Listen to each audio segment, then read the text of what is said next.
President Bashar al അസദിന്റെ പതനത്തിന് കാരണമായ 42-കാരനായ അബു മുഹമ്മദ് അൽ ജുലാനിയുടെ പിന്നിലും അമേരിക്കയുടെ കരങ്ങളുണ്ടോ?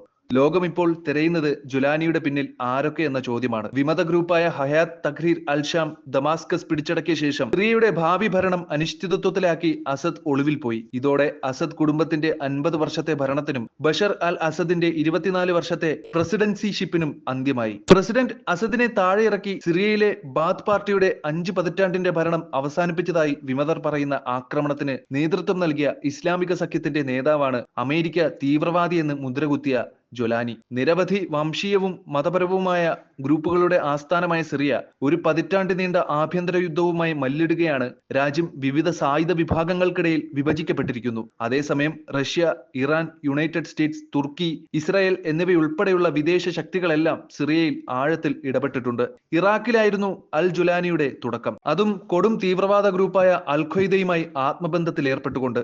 2003-ൽ ഇറാഖിൽ US സൈനികരോട് പോരാടുന്നവരോടൊപ്പം ചേർന്ന് പോരാടിയ ജുലാനി എന്ന സിറിയൻ സ്വദേശിയെ 2003-ൽ ഇറാഖിൽ US സൈനികരോട് പോരാടുന്നവരോടൊപ്പം ചേർന്ന് പോരാടിയ ജുലാനി എന്ന സിറിയൻ സ്വദേശിയെ US സൈന്യം കസ്റ്റഡിയിൽ എടുത്തെങ്കിലും പിന്നീട് വിട്ടയക്കപ്പെട്ട അദ്ദേഹം ഇറാഖിൽ തന്നെ തുടർന്നു. അക്കാലത്തായിരുന്നു അൽ ഖ്വയ്ദ സമാന ചിന്താഗതിക്കാരായ ഗ്രൂപ്പുകളെ പിടിച്ചെടുക്കുകയും അബൂബക്കർ അൽ ബാഗ്ദാദിയുടെ നേതൃത്വത്തിൽ തീവ്രവാദ ഇസ്ലാമിക് സ്റ്റേറ്റ് ഓഫ് ഇറാഖ് രൂപീകരിക്കുകയും ചെയ്തത്. തീവ്ര ഇസ്ലാമിക ചിന്താഗതികളാൽ നയിക്കപ്പെട്ട ജുലാനിക്ക് അബൂബക്കർ അൽ ബാഗ്ദാദിയോടൊപ്പം ചേരുവാൻ കൂടുതലൊന്നും ചിന്തിക്കേണ്ടി വന്നില്ല. 2011-ൽ സിറിയയിലെ അസദിനെതിരായ ജനകീയ പ്രക്ഷോഭം സർക്കാർ ക്രൂരമായി അടിച്ചമർത്തിയതോടെ സിറിയ ആഭ്യന്തര യുദ്ധത്തിലേക്ക് വീണപ്പോൾ നുസ്ര ഫ്രണ്ട് എന്ന പേരിൽ അൽ ഖ്വയ്ദയുടെ ഒരു ശാഖ സ്ഥാപിക്കാൻ അൽ ബാഗ്ദാദി അദ്ദേഹത്തെ സിറിയയിലേക്ക് അയച്ചതോടെ അൽ ജുലാനിയുടെ പ്രാധാന്യം വർദ്ധിച്ചു.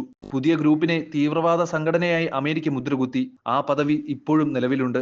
US സർക്കാർ അദ്ദേഹത്തിന്റെ തലയ്ക്ക് $10 മില്യൺ വില നിശ്ചയിച്ചിരിക്കുന്നത്. 2013-ൽ സിറിയയിലെ ആഭ്യന്തര യുദ്ധം രൂക്ഷമായതോടെ അൽ ജുലാനിയുടെ പ്രസക്തി വർദ്ധിച്ചു. നുസ്ര ഫ്രണ്ട് പിരിച്ചുവിടാനും ഇറാഖിലെ അൽ ഖ്വയ്ദയുടെ പ്രവർത്തനവുമായി ലയിപ്പിക്കാനും Islamic State of Iraq and ISIS രൂപീകരിക്കാനുമുള്ള അൽ ബാഗ്ദാദിയുടെ നിർദ്ദേശങ്ങളെ അദ്ദേഹം ധിക്കരിച്ചു. ഇതോടെ ജുലാനി IS-ൽ നിന്ന് വേർപിരിഞ്ഞു. നുസ്ര ഫ്രണ്ട് IS-യുമായി യുദ്ധം ചെയ്യുകയും അതോടൊപ്പം അസദിനെതിരായ സിറിയൻ സായുധ എതിർപ്പുകൾക്കിടയിലുള്ള മത്സരത്തിൽ പങ്കെടുക്കുകയും ചെയ്തു. 2014-ലെ തന്റെ ആദ്യ അഭിമുഖത്തിൽ ഖത്തറി നെറ്റ്വർക്കായ അൽ ജസീറയുടെ റിപ്പോർട്ടറോട് അൽ ജുലാനി തന്റെ മുഖം മറച്ചുകൊണ്ട് സംഘർഷം അവസാനിപ്പിക്കാൻ വേണ്ടി ജനീവയിൽ നടക്കുന്ന രാഷ്ട്രീയ ചർച്ചകൾ തങ്ങൾ നിരസിക്കുന്നതായും ഇസ്ലാമിക നിയമത്തിന് കീഴിൽ സിറിയ ഭരിക്കുന്നത് തന്റെ ലക്ഷ്യമാണെന്നും രാജ്യത്ത് അലവികൾ, ഷിയ, ഡ്രൂസ്, ക്രിസ്ത്യൻ ന്യൂനപക്ഷങ്ങൾക്കിടമില്ലെന്നും വ്യക്തമാക്കിയിരുന്നു. ഇത് അക്കാലത്ത് ജുലാനിയുടെ തീവ്രവാദ നിലപാടുകൾ എത്ര ഭീകരമാണെന്ന് വ്യക്തമാക്കുന്നുണ്ട്. ഒരു രാഷ്ട്രതന്ത്രജ്ഞന്റെ വേഷം കെട്ടാൻ അന്താരാഷ്ട്ര സർക്കാരുകളോട് സുദൃഢ ബന്ധത്തിന് ശ്രമിക്കുകയും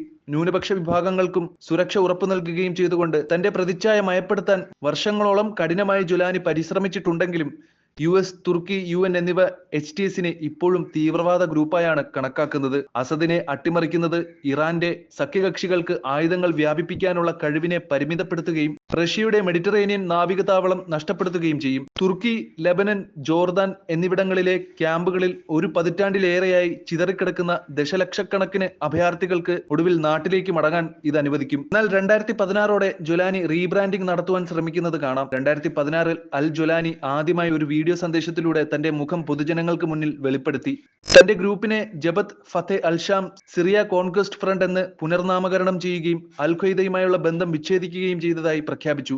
ഈ പുതിയ സംഘടനയ്ക്ക് യാതൊരു ബാഹ്യസ്ഥാപനവുമായും ബന്ധമില്ലെന്നാണ് സൈനിക വേഷവും തലപ്പാവും ധരിച്ച് ചിത്രീകരിച്ച വീഡിയോയിൽ അദ്ദേഹം പറഞ്ഞത്. വർഷങ്ങളോളം അൽ ജുലാനി വിവിധ ഗ്രൂപ്പുകളെ ഏകീകരിക്കാൻ പ്രവർത്തിച്ചു. ഈ നീക്കം അൽ ജുലാനിക്ക് മിതവാദ ഗ്രൂപ്പുകളുടെ മേൽ നിയന്ത്രണം ഉറപ്പിക്കാൻ വഴിയൊരുക്കി.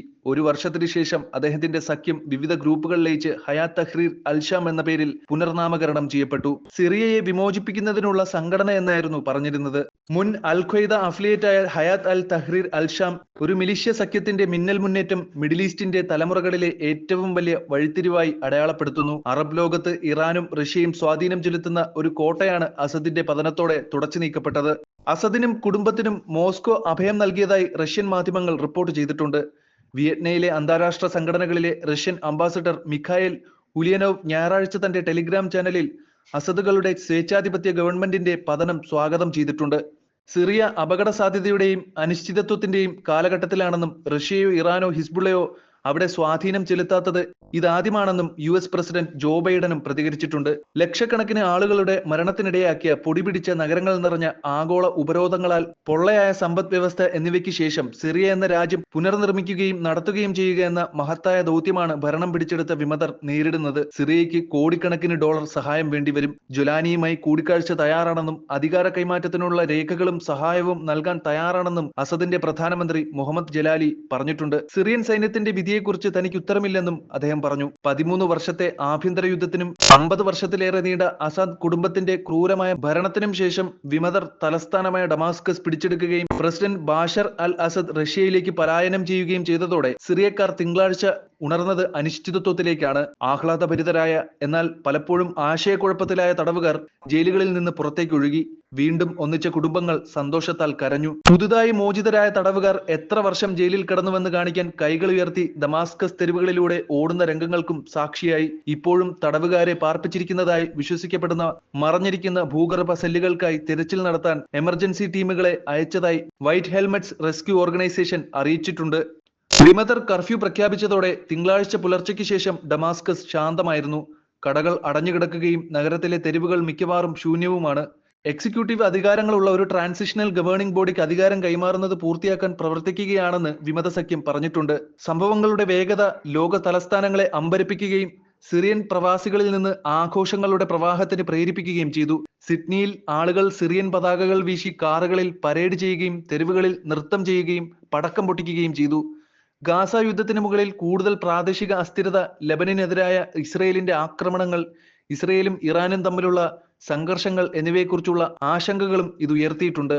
സെൻട്രൽ സിറിയയിലെ അറിയപ്പെടുന്ന ഇസ്ലാമിക് സ്റ്റേറ്റ് ക്യാമ്പുകളെയും പ്രവർത്തകരെയും ലക്ഷ്യമിട്ട് തങ്ങളുടെ സൈന്യം ഞായറാഴ്ച ഡസൻ കണക്കിന് വ്യോമാക്രമണം നടത്തിയതായി US സെൻട്രൽ കമാൻഡ് അറിയിച്ചു. ഞായറാഴ്ച തുർക്കി ദേശീയ പ്രതിരോധ മന്ത്രി യാസർ ഗുലറുമായി സംസാരിച്ചതായി പ്രതിരോധ സെക്രട്ടറി ലോയിഡ് ഓസ്റ്റിനും പറഞ്ഞു. സിവിലിയന്മാരെ സംരക്ഷിക്കേണ്ടതിന്റെ പ്രാധാന്യം ഊന്നിപ്പറയുകയും അമേരിക്ക സൂക്ഷ്മമായി നിരീക്ഷിക്കുകയും ചെയ്യുന്നുണ്ട്. 2011 അസദിനെതിരായ കലാപമായി പൊട്ടിപ്പുറപ്പെട്ട സിറിയയിലെ ആഭ്യന്തര യുദ്ധത്തിൽ അദ്ദേഹത്തിന്റെ സൈന്യവും അവരുടെ റഷ്യൻ സഖ്യകക്ഷികളും നഗരങ്ങളിൽ ബോംബെറിഞ്ഞ് മിഡിൽ ഈസ്റ്റിൽ ഉണ്ടാക്കിയ വൻ അഭയാർത്ഥി പ്രതിസന്ധി ആധുനിക കാലത്തെ ഏറ്റവും വലിയ ആഭ്യന്തര യുദ്ധമായിരുന്നു. വീണ്ടും 2015 1 ദശലക്ഷം ആളുകളാണ് ആ നാട്ടിൽ അഭയാർത്ഥികളാക്കപ്പെട്ടത്.